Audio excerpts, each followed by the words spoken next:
are so many different combinations and ways of stitching the Habby Heart design that I wanted to leave it really up to your own interpretation. So the way I have put it together is detailed in the PDF photo guide with individual component parts of the design identified, which stitches I've used, and also where I've used a single thread instead of a three strands of the floss. I'll quickly just go over each element of the design and talk you through it. But essentially, once you know the stitches, having watched the stitch videos, and if you use this video in conjunction with the photo guide, it should be relatively easy for you to complete the design. The thread calculations have been done on the basis of the colours that I've used, but they are pretty interchangeable and you should have enough. So if you feel like you want to change colours or mix it up a little bit, then please feel free to do so. So the thimble, both thimbles have been picked out, the outline of them has been picked out using backstitch with a single thread of the colour along the outline lines. The spots are on the larger one are tiny French knots, but on the smaller one they are just tiny little stitches, just to pick out the individual spots on the top and the kind of outside of the thimble. And again, you can satin stitch this border in, or you can pick out those parallel vertical stitches using long stitches, either with a 3-thread floss or a single thread floss, if you want to just play with texture. So that is your thimble stitch set. For the needle, I'm just going to show you an additional stitch. So we're going to do a little chain stitch to make the eye of the needle. So you bring your needle up on one side of the bottom of the eye and then just grip your thread at the back to make sure it doesn't come through. Bring your needle back down in again on the other side of the bottom of the eye, and then bring it back up again inside the loop that you've just made, like that, before pulling it out. And you'll see that that makes a nice loop that is the top of your needle eye. And then poke your needle back in on the other side of the loop just to secure it in place. And from there you can commence, that's that thread just poking up at the back there. You can keep your finger on that at the back. You can start to stem stitch your way down the artwork for the needle, as you learnt in the stitch videos. So that's just offsetting straight stitches against each other at a slight angle, making them equidistant as you go to fill in the shaded area of the needle.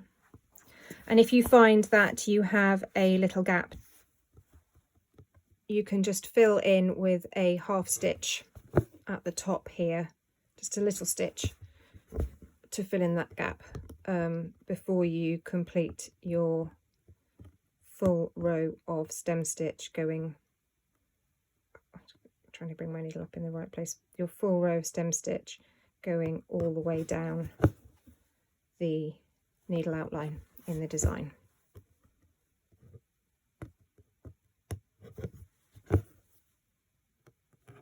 And so on.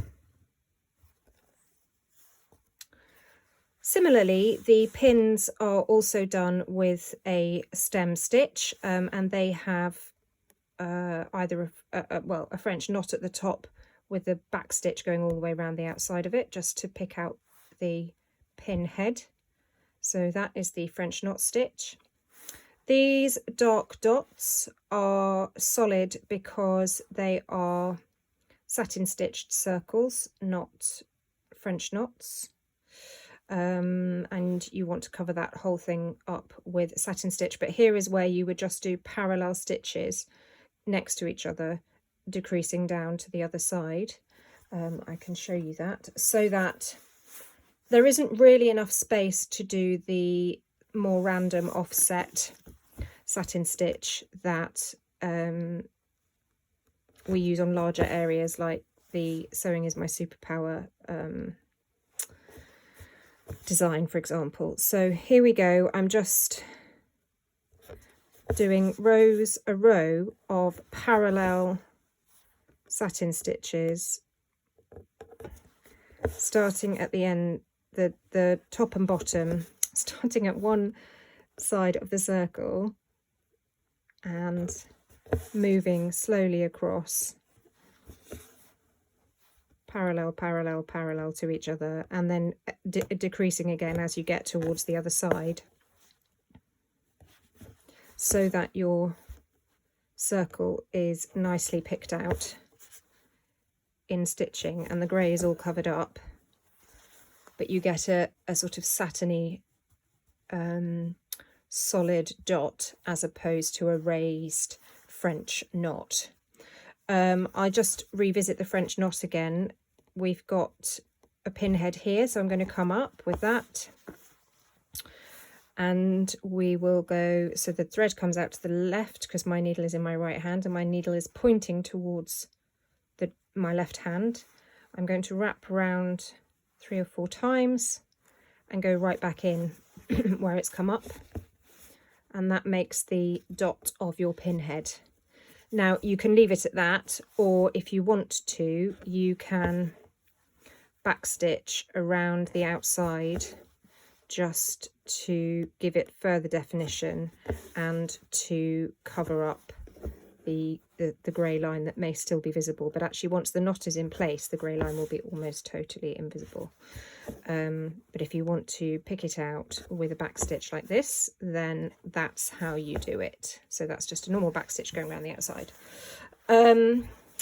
These crosses here, they are just long stab stitches, so come up at one end like this, go back in again at the other side, and then come up and then go back in again at the other side. As simple as that, using the colours in the kit or the colours that you've decided. And it's the same for all of these cross stitches that are dotted around, and also the blocks of 3 that you've got there. It's exactly the same thing with the 3 thread floss.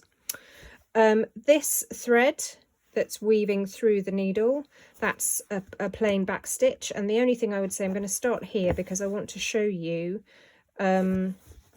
what you can do when you get to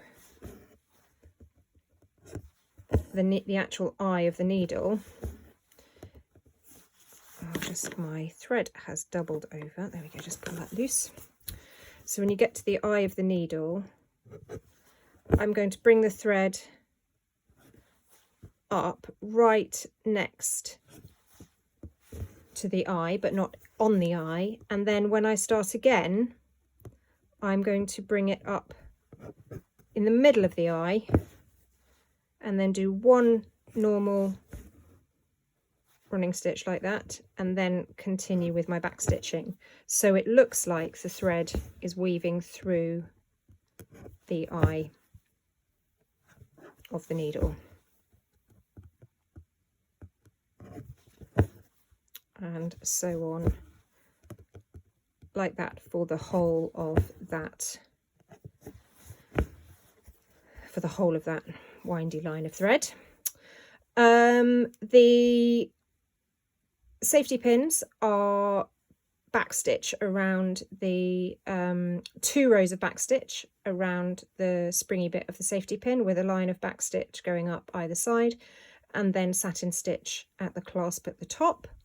The scissors are satin stitch on the handles, so you can do that in 2 ways. You can do rows of parallel stitching going across and then pick it out around the outline with backstitch both on the inside and on the outside, or you can do radial stitches of satin stitch coming out. The parallel is the neater option, and then backstitch, as I say, around the outside. You can do a tiny little French knot where the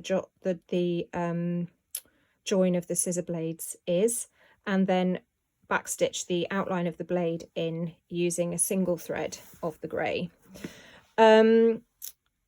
The spools are backstitched, so you use a grey with a single thread just to break out the outline of the top and the bottom of the spool, and then you are just doing a row of parallel and equidistant satin stitches going all the way up and along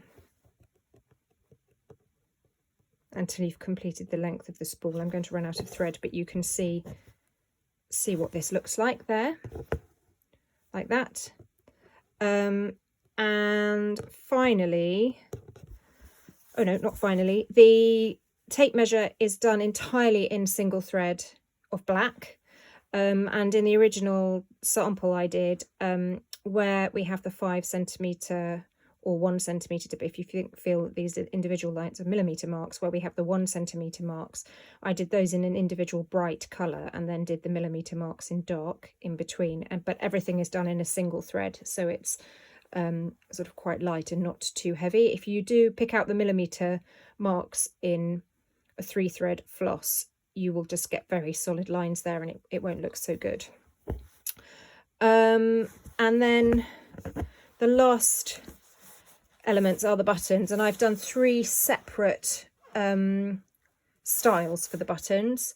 So this one is a satin stitch in the whole button face, but leaving the eyes, the holes in the buttons, completely unstitched, and then with a back stitch to pick out round that inner circle, and then another back stitch to pick out around that outer circle.